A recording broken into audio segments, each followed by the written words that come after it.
Salve rapaziada, eu tô passando aqui no começo do vídeo pra avisar que essa é a continuação desse vídeo aqui, ó. Então se você ainda não assistiu a parte anterior, eu vou deixar um card passando na tela e também vou deixar o link com a playlist completa na descrição do vídeo e no comentário fixado. Sem mais enrolação, bora pro vídeo. Após receber o convite de Alyssa para se juntar a ela no banho, Yuta fica completamente corado, enquanto gaguejava perguntando o que ela queria dizer com aquilo, mas Alyssa dá um sorriso e fala que era brincadeira, deixando Yuta perplexo, pedindo para ela não fazer mais brincadeiras desse tipo, já que seu coração estava prestes a sair pela boca. Alyssa então fala para ele se sentir à vontade para explorar seu apartamento até que ela saia do banho. Isso deixa Yuta pensativo, pois seria errado invadir a privacidade de uma mulher, mas ao mesmo tempo ele pensava que será difícil ter outra chance de entrar na casa de uma cantora famosa, então só uma espiadinha não faria mal a ninguém, e ainda poderá servir de material para uma futura história. Decidido, Yuta começa a vagar pelo corredor, até que encontra uma porta aberta e decide entrar. Aquele era o estúdio de Alyssa, com todos os seus instrumentos musicais e partituras espalhadas pelo chão. Yuta fica admirado com os equipamentos no quarto, até que algumas partituras chamam sua atenção, achando impressionante a dedicação de Alyssa em escrever novas músicas. Até que ela aparece correndo e gritando que ele podia ir em qualquer lugar menos nesse quarto, enquanto ela estava somente com uma toalha de banho cobrindo seu corpo. A primeira coisa que Yuta pergunta é justamente onde estão as roupas dela, e Alyssa fala para ele não olhar as partituras pois era muito vergonhoso. Ao mesmo tempo, Yuta se vira pedindo desculpa, pois não foi sua intenção olhar para o corpo dela, mas que era culpa dela aparecer quase sem nada em sua frente. Alyssa parecia não entender o que Yuta tentava dizer, até que a toalha dela cai, deixando ela completamente exposta, e ao mesmo tempo fazendo o nariz de Yuta sangrar após ver toda aquela abundância em sua frente. Alyssa fica completamente envergonhada, pois ele viu tudo que ela tinha para mostrar, e assim ela se abaixa, corada e com vergonha de sua própria indecência. Yuta imediatamente se vira e sai do quarto pedindo desculpa novamente. Fora do quarto, Yuta fala que quase teve um ataque do coração. Ele ainda não conseguia acreditar que viu uma mulher tão linda totalmente nua. Após isso, ele se lembra da figura estonteante dela e suas belas proporções. Ele até tenta apagar aquela imagem de sua mente, mas já era tarde. Até que ele se dá conta de que quando ela mandou ele não olhar, ela se referia às partituras e não a ela mesma. Algum tempo depois, Alyssa, que ainda estava corada e nem conseguia olhar para ele, pede desculpas para Yuta, pois não era a intenção dela mostrar seu corpo feio para ele. Yuta fala que na verdade foi uma vista muito agradável, enquanto pensava o que raios ela quis dizer com um corpo feio. Alyssa cora novamente e fala para ele parar com os elogios, pois era vergonhoso, e ele se desculpa com ela, pois ele também teve parte da culpa já que entrou em seu estúdio. Alyssa responde que foi ela quem disse para ele explorar livremente, e que ela estava tão eufórica por ele estar em sua casa que ela esqueceu de recolher suas coisas. Yuta pergunta se a vergonha dela se tratava das partituras de música, e ela responde que sim, pois ela está trabalhando na criação da abertura para a segunda temporada de Digimas. E isso deixa Yuta surpreso, pois a segunda temporada de Digimas foi anunciada há somente alguns dias e nem tem data de lançamento ainda. Então ele comenta que ela está começando a se planejar bem cedo, e Alyssa responde que escrever uma música sempre consome muito tempo para ela. Yuta fala em seus pensamentos que ela é realmente muito dedicada, escrevendo várias letras e repetindo o processo até ser levado à perfeição. E após isso, ele fala para Alyssa que está impressionado com o esforço que ela põe em suas canções. E ela responde que uma música é feita para embelezar o trabalho original, e é por isso que ela gosta de criar as canções no seu próprio ritmo, garantindo que ela fique feliz com o resultado. E é exatamente por isso que ela não queria que logo ele de todas as pessoas visse sua música antes de estar pronta. Yuta sorri, pois mesmo a preocupação dela parecendo ser boba, ele entendia como ela estava se sentindo, mas ele estava muito feliz em poder dar uma olhada no processo criativo de outra pessoa. Ele fala também que desse jeito sente que se tornou mais próximo dela, e que ela não precisava ter vergonha, pelo menos não com ele. Ouvir essas palavras faz o coração de Alyssa bater forte, e ela pergunta se ele gostaria de ouvir a música que ela está criando. Yuta responde sorrindo que será um prazer, e Alyssa põe a mão no peito tentando se acalmar. E após isso, ela começa a tocar para ele a melodia no piano. Yuta fica impressionado, pois conseguia sentir a presença de Digimas em cada nota que ela tocava. Quando ela termina de tocar, Yuta bate palmas falando que ela era incrível, e que ele realmente gostou de sua música. Alyssa agradece, pois era muito bom ouvir os elogios dele, mas ela fala que o problema é que ela não consegue encontrar uma letra adequada para sua melodia, deixando Yuta pensativo. Alyssa fala que essa melodia nem existiria se não fosse por Digimas, então ela precisa encontrar algo que encaixe perfeitamente para essa obra fantástica, e que precisava ser algo que tanto os leitores quanto o próprio autor possa apreciar. Yuta fica apreensivo com as palavras dela, e Alyssa logo pede desculpas por arruinar o clima falando de seus problemas para ele. Yuta estava impressionado com a paixão dela por ele e por Digimas, pensando se ele poderia ajudar ela de alguma forma. Então ele resolve perguntar se poderia ajudar ela com alguma coisa, pois como ele é o autor, eles poderiam ter várias ideias juntos. Alyssa pergunta se ele tem certeza disso, e Yuta responde que sim, desde que ela esteja bem com isso. E com essas palavras de Yuta, Alyssa começa a chorar de emoção enquanto falava de modo desajeitado que aceita a ajuda dele. Por outro lado, Yuta pergunta se tinha algo errado para ela começar a chorar, e Alisa responde que nem em seus sonhos mais loucos ela poderia imaginar que seria capaz de criar uma música junto com seu autor favorito. Yuta responde que como eles trabalham na mesma obra juntos, é como se eles fossem companheiros de batalha. E quando ela questiona essa frase dele, Yuta fala que como eles compartilham dos mesmos objetivos e pontos de vista, isso faz deles parceiros, e que por isso é completamente normal um ajudar o outro quando necessário, falando que ela não precisava se preocupar com hierarquia, pedindo para que ela o chame só de Yuta ao invés de Yuta-sama. Alisa fica emocionada e imóvel por um momento, mas de repente ela se levanta e abraça Yuta com todas as suas forças, fazendo ele quase perder o ar com o aroma doce que vinha do corpo dela. Então Alisa o agradece por tudo, pois ela estava muito feliz com as palavras dele, enquanto chorava de emoção e falava para eles darem seu melhor juntos, o chamando de Yuta, de um jeito menos formal. E assim eles trabalharam na música pelo máximo de tempo que conseguiram. Naquela mesma noite, Michiru comenta que o último capítulo de Digimas foi sensacional, mas um post de Kamimatsu estava deixando ela incomodada. O post dizia que ele irá publicar Digimas com mais frequência, mas não era isso que incomodava Michiru, mas sim uma resposta de Kamimatsu a um comentário em seu post, onde ele respondia um fã que o motivo dele querer se esforçar mais foi porque ele conheceu uma criadora incrível durante o dia, e por esse motivo ele também deveria se empenhar mais. A primeira imagem que veio na cabeça de Michiru ao ler isso foi Yuta e Alisa juntos, deixando ela impaciente. O comentário de Kamimatsu se encaixava perfeitamente com o que aconteceu nessa tarde, deixando Michiru pensar que tinha uma possibilidade de Yuta ser realmente o autor de Digimas. Mas Michiru novamente ignora a verdade diante de seus olhos, falando que se tratava somente de uma coincidência, e que às vezes coincidências podem ser assustadoras, enquanto ela se debatia de um lado para o outro em sua cama, até que a campainha toca, fazendo ela se assustar e cair da cama, se perguntando quem era essa hora da noite, sendo que ela nem pediu nenhuma encomenda. Não ter ninguém em casa para atender a porta era muito incômodo, e quando Michiru olha pelo olho mágico da porta, ela vê que quem estava ali era Yuta. Parece até que ele tinha lido a mente dela, e quando ela abre a porta perguntando o que ele queria e falando que estava tarde, Yuta fala que Niekawa, o assistente de Alisa, pediu para ele entregar para Michiru um presente de desculpas por ele ter assustado ela essa tarde, e Michiru fala que nem se assustou, e quando ela abre o pacote, ela fica surpresa, pois era um conjunto de chá super caro. Michiru fica indecisa sobre aceitar, pensando que teria que dar algo para ele também para retornar o favor, mas Yuta fala que era só um presente como pedido de desculpa, então ela podia aceitar tranquila, deixando Michiru aliviada, falando que então irá aceitar o presente. Mas ela logo se pergunta sobre o motivo dela estar tendo uma conversa tão casual com Yuta, e que isso não era certo, pois ela precisava aproveitar essa chance para extrair informações de Yuta e provar que ele e Kamimatsu não são a mesma pessoa. Então ela convida ele para entrar em sua casa para experimentar o chá que ela acabou de ganhar. E quando Yuta aceita o convite, ela dá início ao seu plano de investigação. Dentro de casa, Yuta pede desculpa por deixar ela sozinha, mesmo tendo prometido ir para casa junto com ela após a escola. E Michiru responde que estava tudo bem, pois ela não estava desesperada para andar com ele nem nada do tipo, deixando Yuta aliviado por estar tudo normal entre eles. Após pensar que Yuta estava agindo como sempre, Michiru pergunta como foi passar o dia com Alisa. Yuta fala que eles beberam um café e que passaram um tempo muito satisfatório juntos, falando que nunca imaginou que passar um tempo com uma amiga seria algo tão divertido. Michiru fica irritada com as palavras dele e com o sorriso em seu rosto, então ela pergunta se Yuta sairá com Alisa novamente, e Yuta responde que eles não fizeram planos ainda, mas que sábado ele tem um compromisso marcado com outra amiga. Michiru fica ainda mais irritada ao ouvir aquilo, batendo o copo na mesa enquanto pensava que mesmo que quem perguntou foi ela, Yuta deixava ela irritada com esse jeito exibido, sendo que aos olhos dela ele é um Zé Ninguém. Yuta pergunta o que tinha de errado, e ela responde que não tinha nada de errado, e quando ele pede se ela estava brava, ela responde que sim, se perguntando o porquê ele sair com outras garotas irritava tanto ela. Talvez isso poderia ser ciúmes, mas ela logo fala que isso não era possível, já que ela não é nenhuma mocinha apaixonada, enquanto chacoalhava sua cabeça. Quando Yuta fala que ela estava estranha hoje, Michiru responde que estava perfeitamente igual desde o dia em que nasceu, e então pergunta qual é o horário que Yuta irá se encontrar com sua amiga no sábado, e o inocente responde o horário para ela normalmente, e ainda pergunta o porquê dela querer saber. Michiru responde que é porque ela não quer ver a cara dele durante o fim de semana. Após Yuta ir embora, Michiru fala em seus pensamentos que não era nada bom, pois ela não aguenta ver Yuta feliz sem ficar irritada com isso, e já que ela não conseguiu perguntar tudo o que queria para ele, ela não tinha outra escolha senão seguir ele sábado, e assim poder observar de perto suas ações. No sábado, Yuta já estava no ponto de encontro esperando Yurie, que após trocarem contato, eles começaram a conversar bastante até que ela chamou ele para sair com ela. Yuta se perguntava se isso conta como um encontro, já que faz algum tempo que eles não se falam pessoalmente. Após isso, Yurie aparece chamando Yuta e pedindo desculpa por fazer ele esperar tanto tempo. Ao ver ela, Yuta imediatamente pensa que mesmo com um disfarce, ela ainda está muito linda, e ao mesmo tempo ele cumprimenta Yurie dizendo que não faz muito tempo que ele está esperando por ela. Yurie fica aliviada e fala que antes deles aproveitarem o dia, ela precisava se desculpar com ele pelo outro dia, pois ela foi muito agressiva com a Alyssa por perto, e que ela exagerou em seu comportamento durante a festa, e que isso deve ter deixado ele desconfortável, e após ela esfriar a cabeça, ela notou que deve ter causado problemas para ele e para a Alyssa. Yuta fala que ela estava pensando demais no assunto, e que ele não se importava, pois foi graças a elas duas que a festa foi muito divertida, e que a Alyssa também parece ter se divertido. Então ele fala para Yurie não se preocupar, e para eles se divertirem hoje, e ela concorda, falando que irá esquecer de tudo, enquanto pegava na mão dele, falando para eles irem aproveitar o encontro. Yuta fica sem reação, se perguntando se é normal para as pessoas darem as mãos desse jeito. E quando Yurie pergunta se tinha algo errado, Yuta responde que só não estava acostumado com esse tipo de coisa, falando que ela, por outro lado, parecia estar acostumada, pois ela parece tão madura que é como se ela já tivesse feito isso antes. Yurie responde que Yuta podia ficar tranquilo, pois ele é o primeiro garoto com quem ela sai em um encontro, deixando Yuta em um misto de vergonha e felicidade, pois isso era realmente um encontro e ele é o primeiro a sair com ela. Yurie fala que está acostumada com garotos por perto, pois ela tem um irmão, mas já falando que eles não seguram a mão um do outro. Chegando no cinema, Yuta nota que estava lotado de pessoas, pois como era sábado, a maioria dos casais e famílias saem para passear. Yuta não tinha previsto isso quando olhava na internet locais recomendados para se levar uma garota em um encontro. Enquanto Yuta estava perdido em pensamentos, Yurie pergunta se eles pareciam um também. E quando Yuta pergunta o que, ela se aproxima de seu ouvido e pergunta brincando se eles também pareciam um casal. Yuta se afasta dela imediatamente, enquanto pensava que seu coração quase explodiu com esse ataque crítico dela. E após isso, Yurie pergunta qual filme eles deveriam assistir, mas Yuta nem conseguia mais formar uma frase direito sem gaguejar, perguntando o que ela gostaria de ver. Yurie então aponta para o filme que gostaria de ver. Seu dedo estava apontado para o filme de Digimas, e Yuta pergunta se ela tinha certeza, mas quando ela pede se ele não queria ver, ele aceita, deixando ela tão feliz que logo sai para comprar os ingressos. Ao mesmo tempo, Yuta sente que tem alguém o observando, mas quando ele olha para o lado, ele não vê nada, e então pensa que era algo de sua cabeça. E quando Yurie volta, Yuta fica surpreso por ela ter comprado um balde de pipoca tamanho família, perguntando se ela iria conseguir comer tudo, e ela responde que consegue facilmente. E quando Yuta tenta pagar pelo seu ingresso, Yurie recusa aceitar seu dinheiro, pois ele concordou em assistir o filme que ela queria, então ela quis pagar, pegando novamente na mão dele e falando para eles irem logo. Yuta estava realmente feliz pela energia e pela gentileza de Yurie, que pegou em sua mão e o guiou pelo encontro sem desprezar ele por ser muito reservado. E enquanto isso, alguém observava os dois de longe. Após a sessão do filme acabar, todos batiam palmas dentro da sala de cinema, falando que Kamimatsu Sensei é quase um deus. Em um café próximo ao cinema, Yurie chorava falando que nunca enjoa desse filme, mesmo que assista mais de 100 vezes, pedindo desculpa por assustar Yuta, já que ela começou a chorar logo na primeira cena do filme. E Yuta fala que todos no cinema estavam chorando também, se lembrando da cena. Após isso, Yuta pergunta se era normal as pessoas aplaudirem um filme no final da sessão, e Yurie responde que isso era uma maneira dos fãs de Digimas mostrar apreço pela obra. Ao ouvir essas palavras, Yuta sorri e fala que isso deixa ele muito feliz, e que se esse é o caso, eles também estão mostrando seu apreço por Yurie, que é a dubladora do protagonista, e todos os envolvidos no projeto. As palavras de Yuta pegam Yurie de surpresa, e seu coração começa a palpitar forte, e então ela fala que mesmo assim Yuta é quem merece a maior parte do apreço dos fãs. Enquanto Yurie falava, Yuta pensava que além dela ser uma ótima dubladora, ela também é muito linda, e que ele perto dela parece um perdedor, sentindo pena por ela ser vista com ele. Quando Yurie pergunta se tinha algo errado, Yuta pede desculpas, falando que sair com um cara sem graça como ele não deve valer a pena, mas ela fala para ele não se rebaixar desse jeito, e quando ele tenta falar algo, ela tampa a boca dele com seu dedo, falando para ele parar com pensamentos negativos, pois se ele continuar pensando que não é bom o bastante, um dia esses pensamentos podem acabar se tornando realidade. Yurie fala que em vez disso ele deve pensar que ele é o grande Kamimatsu, que fez 50 bilhões de ienes com as vendas de Digimas, pois ele merece ter essa confiança toda. Ela falava isso enquanto sorria para Yuta, que concorda com as palavras dela. Ao mesmo tempo, alguém ali derruba um copo, e esse mesmo alguém fica em choque ao ouvir o nome Kamimatsu, e quando Yuta se levanta perguntando se estava tudo bem, ele nota que era Michiru quem estava ali. Enquanto Yuta estava no meio de seu encontro com a dubladora super popular Yurie, ele acaba encontrando Michiru, sua amiga de infância, por mera coincidência. Ou será que não? Ele chama por seu nome, se perguntando por que ela estava ali. Já a garota misteriosa de máscara e óculos escuros parecia estar em pânico, até que a garota não tão misteriosa assim sai correndo da cafeteria como se não houvesse amanhã. Só que Yuta acaba notando que ela esqueceu seu celular em cima da mesa, e corre atrás dela chamando por seu nome. Michiru tenta enganar Yuta, falando outro idioma e dizendo não entender japonês, perguntando o que era um Michiru, mas Yuta logo expõe a farsa dela, falando que ela esqueceu o celular em cima da mesa, e que a atuação expressão dela não era nem um pouco convincente. Então ela finalmente remove a máscara, já que seu disfarce foi descoberto. E Yuta fala que era uma surpresa ela estar na mesma cafeteria que ele. E ela responde que só estava ali por acaso, já que veio resolver alguns negócios. Após isso, Yurie também aparece correndo na direção de Yuta e Michiro, perguntando se estava tudo bem e se ele conhecia a garota ao lado dele. Yuta pede perdão por ter corrido do nada e apresenta Michiro como sua amiga de infância que estava no mesmo local que eles por pura coincidência. Ao mesmo tempo que Michiro parecia estar desconfortável, Yurie se apresenta dizendo ser um prazer conhecê-la, enquanto sorria, deixando Michiro sem jeito. Então Yuta pergunta o motivo dela ter corrido daquele jeito e de estar vestindo essas roupas estranhas. Michiro grita com ele de que não era da conta dele e que ela veste o que ela quiser, e que correu porque precisava usar o banheiro, mas que agora perdeu a vontade por culpa dele. Isso tudo era obviamente uma grande mentira. Yurie então convida Michiro para comer um lanche junto com eles, e após pensar um pouco e olhar para Yuta que confirma o convite, ela responde que irá agraciá-los com a presença dela. E ignorando essa arrogância toda, Yurie fica feliz, falando que gostaria de conversar com ela, e Michiro responde que também precisava conversar com Yurie e fazer algumas perguntas, deixando os dois curiosos, enquanto ela pensava que era uma merda ter seu disfarce descoberto, mas que essa é uma ótima oportunidade, e que ela irá extrair todas as informações possíveis de Yurie sobre a conversa envolvendo o autor Kamimatsu, que ela ainda não acredita ser Yuta. Após isso, eles acabaram indo até outro café, devido a Michiro ter ficado constrangida de voltar naquele que eles estavam, se questionando sobre como Yuta descobriu que era ela, já que aos olhos dela seu disfarce estava perfeito. Alguns minutos depois, Yuta aparece com uma bandeja com bebidas e lanches, e Yurie fala que poderia ter ajudado ele a carregar tudo aquilo, mas ele responde que estava tudo bem, e que agora eles estavam quites, já que anteriormente no cinema foi ela quem foi comprar os ingressos e a pipoca. Enquanto eles conversavam, Michiro olhava para eles de relance, com uma expressão séria e sem entender quais eram esses sentimentos que ela estava sentindo nesse momento. Até que Yuta entrega para ela um sanduíche de abacate com camarão e um café com leite sem açúcar, e ela agradece dizendo que ele pegou só as coisas favoritas dela. E quando Yuta fala que era algo normal já que ele conhece ela há muito tempo, Michiro imediatamente grita com ele falando para ele não ficar se achando por isso, e chutando sua perna por baixo da mesa. Yurie fica admirada com a interação deles, falando que eles estavam até parecendo um casal, e que isso deixava ela com inveja. Michiro imediatamente ergue a voz em negação ao que Yurie disse, e quando Yuta fala que eles não são um casal, ela novamente fica irritada e chuta a perna dele de novo, deixando Yuta com dor e confuso sem saber o que fez de errado, falando que ela é sempre bruta assim, e Michiro manda ele calar a boca, falando que ele negar que eles pareciam um casal também deixava ela irritada de alguma forma, e após raciocinar ela fica aflita, balançando sua cabeça para os lados, se perguntando o motivo dela estar agindo desse jeito hoje, deixando Yuta curioso e perguntando o que tinha de errado com ela, pois ela estava novamente agindo de um jeito estranho. E após isso, Yurie pergunta quanto tempo eles dois se conhecem, pois eles pareciam ser bem próximos. Yuta responde que eles se conhecem basicamente a vida toda, e que inclusive nasceram no mesmo hospital, e que como sempre viveram na mesma vizinhança, eles sempre andaram juntos. E Yurie fala que essa história deles era muito legal, e pergunta se Michiro alguma vez já se apaixonou por Yuta, falando que era algo esperado, já que eles viveram juntos por tanto tempo. Michiro se pergunta o que tinha de errado com Yurie, que estava muito próxima de seu rosto e perguntando sobre romance do nada. Então Michiro responde que Yurie só podia estar brincando, e que ela jamais sairia com um cara simples e entediante como ele, falando mal até das roupas que Yuta estava vestindo. Yurie não concorda com as palavras de Michiro, e responde que Yuta é uma pessoa honesta e gentil, e pessoalmente ela gosta muito de pessoas do tipo dele, e isso deixa Michiro com uma expressão de desagrado, falando em pensamentos que Yurie não precisava falar esses elogios na frente dele. Já Yuta fica feliz com os elogios de Yurie, agradecendo e sorrindo para ela, e Yurie responde que tudo que ela falou não foi só para elogiar ele, e que ela realmente gosta dele. Ao mesmo tempo, Michiro estava irritada com o sorriso de Yuta, falando que ele é o tipo de pessoa que é facilmente seduzido por qualquer mulher bonita, e enquanto ela não entendia o motivo de estar tão irritada, ela fala que Yuta é um pobre coitado, e que Yurie só deve ligar para a própria popularidade, e que ela aposta que Yurie fala essas palavras para todos os caras que conhece para mantê-los sempre por perto. E quando Yuta estava prestes a repreender Michiro, Yurie o interrompe gritando que isso era mentira, e que ela não é esse tipo de pessoa, e que quando ela fala que gosta de uma pessoa é porque ela realmente gosta. Ouvir isso deixa Yuta corada e Michiro irritada, que se pergunta o que tinha de errado com eles dois e o que Yurie via de atrativo em Yuta, pensando que talvez era por ele realmente ser o autor Kamimatsu, mas logo ela descarta essa possibilidade de que Yuta é Kamimatsu, falando que essa é a hora dela descobrir a verdade. E então ela manda Yuta se afastar e sentar em algum outro lugar, pois ela queria conversar a sós com Yurie, e meio que sem escolhas ele levanta e se afasta das duas. Enquanto Yuta estava sem saber o que estava acontecendo, Michiro pergunta se Yurie está realmente falando sério de seus sentimentos por Yuta, e ela responde que sim, perguntando se tinha algum problema ou se talvez Michiro também tem sentimentos sentimentos por ele, mas Michiru grita que não gosta dele e que ela só quer ter certeza das intenções dela, deixando Yurie aliviada. Após isso, Michiru fala que não entende o porquê dela escolher alguém tão sombrio e solitário igual Yuta, sendo que ela pode com certeza arrumar alguém melhor. Yurie responde que Yuta não é nada disso que Michiru dizia, e fala que tem um respeito enorme por ele, pois ele é gentil e sempre põe os outros acima dele mesmo, e que talvez Michiru não note as qualidades dele, pois eles estão sempre juntos. E então Yurie pergunta como Michiru pode não achar ele incrível, e isso parece ter afetado ela por um instante, mas ela não recua e pergunta no que exatamente Yuta era incrível, e Yurie responde que as histórias dele movem o coração de muitas pessoas, e que seu trabalho ganhou várias adaptações, e que inclusive faz as pessoas chorarem nas sessões de cinema. Ao ouvir isso, a expressão de Michiru endurece, pedindo em pensamentos para Yurie parar de falar mentiras. Mas quando Yurie conclui que como o criador de Digimas Yuta é o autor mais incrível que existe, algo dentro de Michiru finalmente se quebra, e assim todas as peças do quebra-cabeça começam a se encaixar impiedosamente, e agora ela não tinha mais como negar a verdade dita em sua cara. Após isso, Michiru se levanta, em pânico e desacreditada daquela situação, e então sai murmurando coisas e deixando Yurie falando sozinha. Logo depois, Yuta volta à mesa perguntando onde Michiru tinha ido, e Yurie responde que ela simplesmente saiu sem dizer nada, e Yuta fala que talvez ela tivesse algum compromisso, mas Yurie achava que essa não era a razão, e que talvez ela tenha falado algo que não devia, mas Yuta tranquiliza ela e fala que resolverá tudo mais tarde, e pede para eles continuarem seu encontro mesmo sem ter mais nada planejado, decidindo olhar algumas roupas no shopping. Enquanto isso, Michiru estava sentada em um banco e levando uma cantada de dois caras, que acabam desistindo por ela nem responder eles. E ao mesmo tempo que Yuta e Yurie aproveitavam seu encontro, Michiru estava apavorada, pois agora não restava mais dúvidas, e o homem de quem ela rejeitou a confissão é na verdade a pessoa que ela mais ama. Após Michiru fazer aquela cena e sair correndo, Yuta ficou preocupado no início, mas depois ele e Yurie decidiram prosseguir em seu encontro, parando em uma livraria onde Yurie fica entusiasmada ao ver uma nova edição do mangá de Digimas à venda. Assim ela fala para Yuta esperar por ela, já que ela irá comprar aquele mangá. Após esperar por um bom tempo, Yuta fala que ela estava demorando, e começa a olhar para os lados vendo se a encontrava, até que ele encontra ela próxima a um garoto chorando por ter se perdido da mãe. E quando Yuta se aproxima dela e estava prestes a chamar seu nome, Yurie começa a fazer a voz do protagonista de Digimas para o garoto, o deixando surpreso, mas não só ele, Yuta também se surpreende. E então Yurie continua, falando para o garoto ser forte e que eles encontrariam sua mãe, deixando ele cheio de coragem, e Yuta admirado por ela ter usado sua dublagem para acalmar o garoto. Após isso, Yurie pede desculpas para Yuta pela sua demora, e pede para ele esperar mais um pouco, pois ela irá ajudar o garoto a encontrar sua mãe, mas Yuta então fala que irá ajudá-la, deixando Yurie corada por um momento, mas que logo recupera sua compostura e volta a falar como Ryo,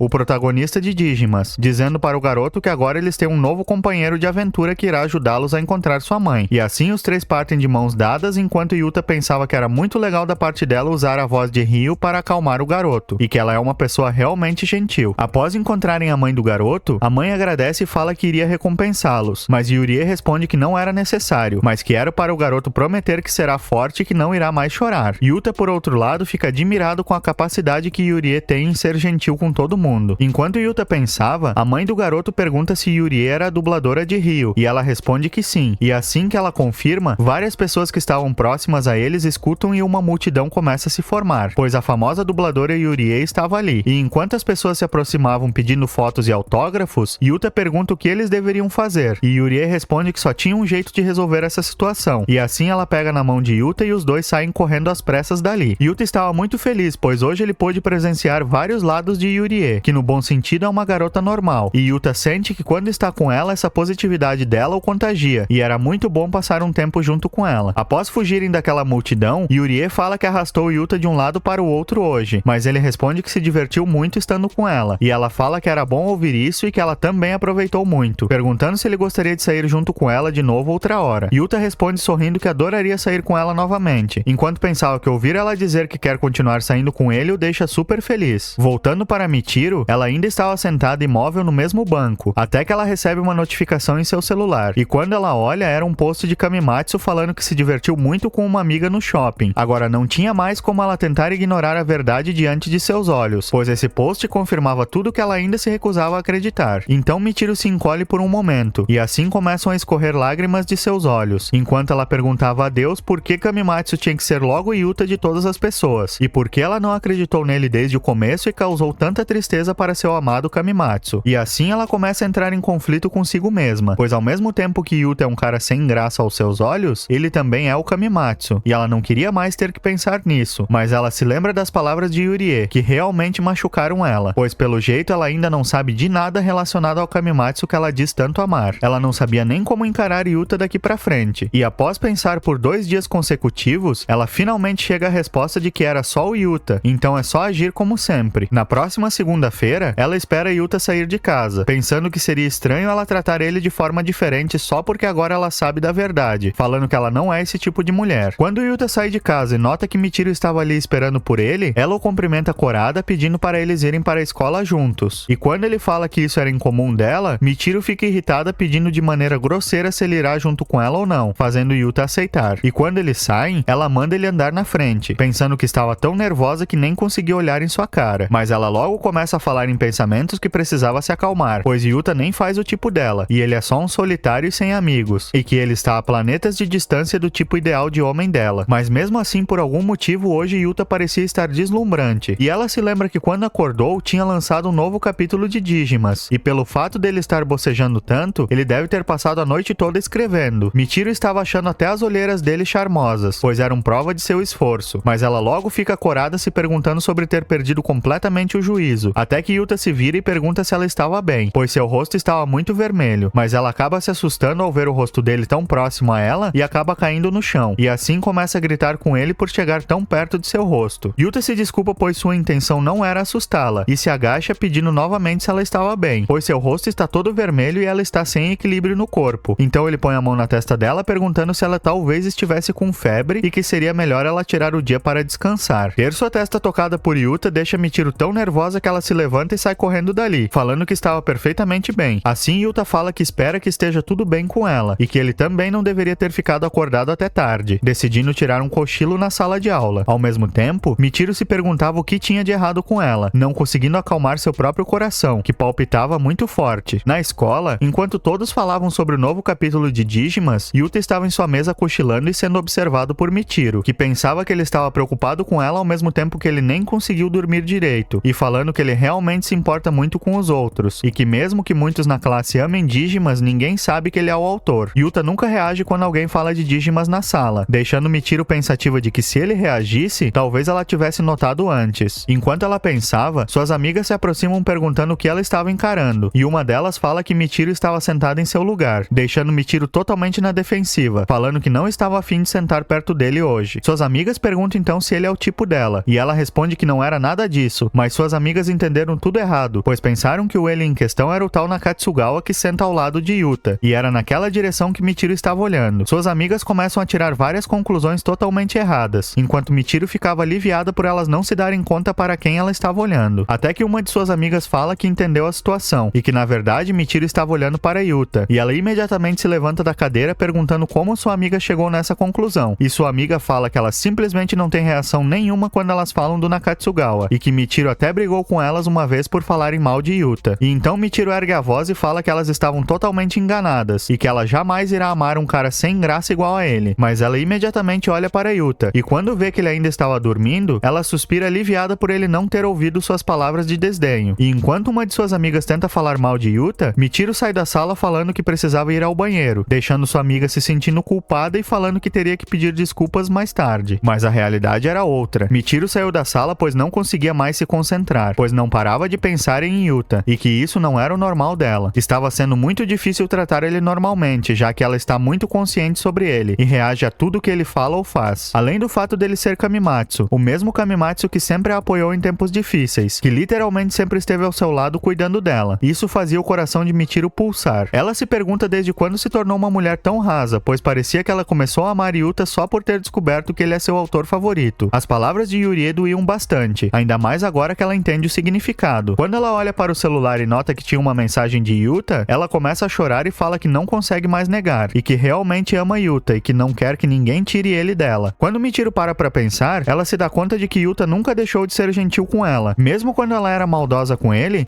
sorria e perdoava. Quando as coisas eram difíceis e ela se sentia sozinha, ele sempre permaneceu ao seu lado. Quando ela não estava bem, ele era o primeiro a se preocupar com sua saúde. Esse sempre foi o caso desde que eles eram crianças. O sorriso gentil de Yuta sempre pertenceu a ela, mas agora tem outras garotas na jogada, e isso deixava Michiru abatida e sem saber o que fazer. Ela lembra inclusive do fato fato de que o rejeitou e que não conseguirá mudar isso, mas se ela não fizer nada, ele será roubado por aquelas duas. Até que Michiru tem uma ideia que talvez não era tarde demais. Talvez ela ainda podia consertar tudo, já que ele conhece Alisa e Yurie há somente alguns poucos dias, mas por outro lado, ele e Michiru estão juntos há quase 10 anos. E quando ela decide pesquisar no Google o que fazer, ela fica aliviada, pois suas chances pareciam ser boas. E então ela resolve usar o poder da amizade que ela tem sobre ele, pois ela tem certeza que se ela se confessar para ele agora, ele jamais a rejeitará, decidindo assim mandar uma mensagem para Yuta, imaginando que ele ficará muito feliz com isso. E então ela manda uma mensagem que diz: "Mudei de ideia e agora aceito namorar com você." Ao enviar isso, o coração dela começa a pulsar muito, pois essa era a primeira vez que ela se confessa para alguém. Após isso, ela fala em seus pensamentos que nunca pensou que um dia iria namorar Yuta, mas que isso não é uma coisa ruim, afinal eles se conhecem há bastante tempo, e enquanto salivava igual uma cachoeira, ela pensa que será vergonhoso encarar ele na sala de aula, até que ela recebe uma mensagem e fica animada pois era dele, mas Yuta simplesmente responde estar aliviado que ela estava bem, quebrando as expectativas dela, e então ele não responde mais nada, deixando Michiru em estado de negação, pensando que ele deveria estar em choque com a confissão dela, mas depois de um tempo sem receber uma resposta, ela acaba ficando irritada e começa a mandar mensagem dizendo para ele não ignorar ela, seguido de um emoji com cara irritada, enquanto ela falava que ele tinha coragem de deixar uma garota como ela esperando, e que tudo o que ele precisava dizer é sim e pronto. E quando Yuta responde ela, Michiru imediatamente vai olhar, mas a resposta dele foi bem inesperada para ela, pois ele acabou de rejeitar ela por mensagem, e isso deixa ela totalmente em choque e com uma expressão totalmente abalada. Depois da escola, no terraço, Yuta aparece perguntando qual era o assunto importante que ela queria conversar, e então Michiru pergunta se ele realmente não fazia ideia do motivo dela ter chamado ele para conversar. Yuta faz uma expressão de desentendido, e isso deixa Michiru irritada, pois parecia que ele nem ligou para a confissão dela e estava agindo normalmente. Então ela pergunta o motivo dele ter rejeitado ela, pedindo uma explicação. Yuta então fala que realmente não era uma piada, e isso deixa ela irritada por ele falar que a confissão dela era uma piada, mas Yuta fala que entendeu que não era brincadeira, e que a resposta que ele deu foi muito séria, e como ele disse antes, ele não compartilha mais dos mesmos sentimentos por ela, deixando ela chocada por ouvir isso, mas logo mudando sua expressão para uma expressão de ódio, e exigindo uma resposta dele. Ela queria saber o motivo da rejeição, pois ele sempre quis namorar com ela, e agora que ela está dando a chance de ouro para ele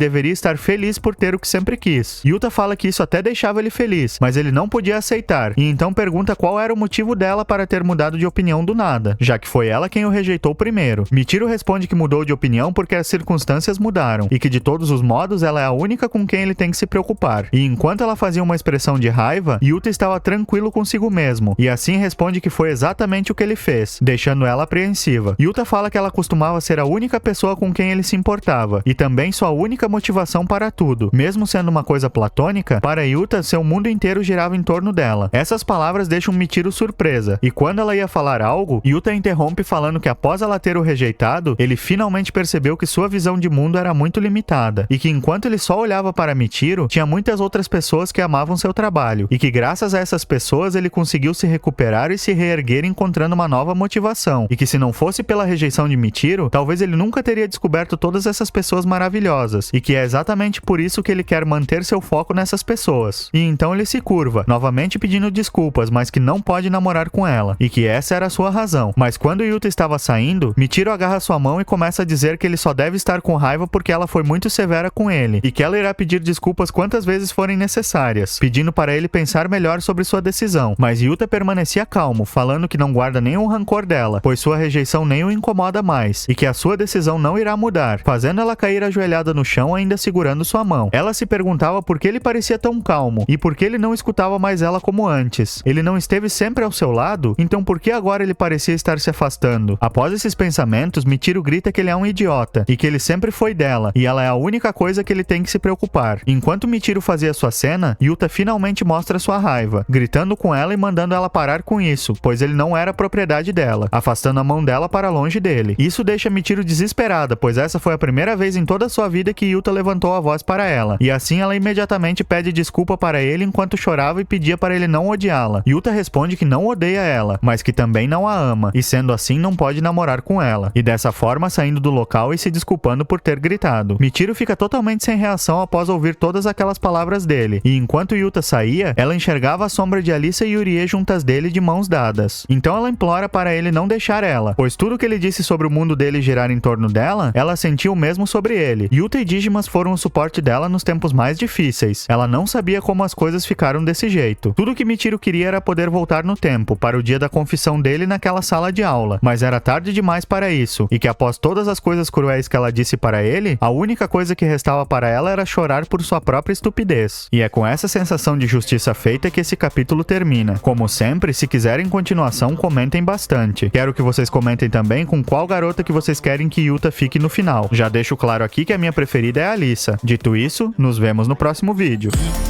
Milada, sim, milada. Surra de pau mole, pra deixar ela bem mansa. Milada, sim.